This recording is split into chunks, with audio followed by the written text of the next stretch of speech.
Again, Congressman John Larson.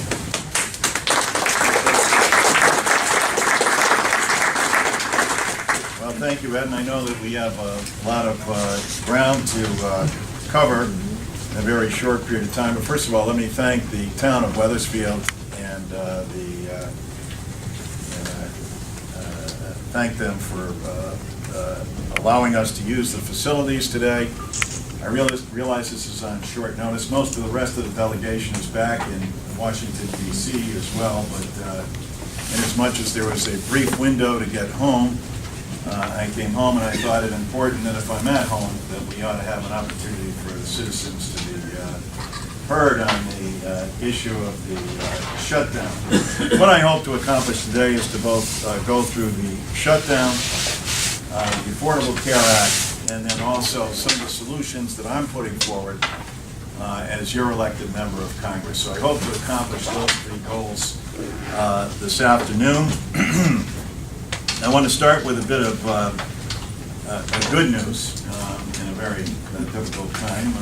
Number one, yesterday I commend Jim Moran, Democrat from Virginia, for putting forward legislation that would guarantee that any federal employee furloughed during the shutdown will be paid in full. And so they will, based on the law, the president will sign the law. This is unnecessary action that they have been subject to, quite unfortunate in my humble estimation. But and I think, as hopefully I'll demonstrate today, that there is a path forward, a very clear path forward, and one that I hope that we get on to sooner or rather than later. The other thing is that you may have read some of the articles in the paper about shutdowns.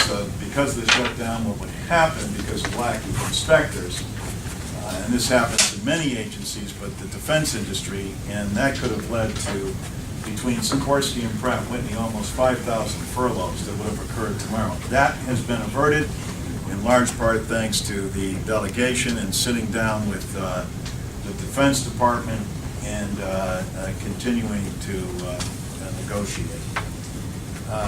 Let me say from the outset as well that for Republicans and independents, for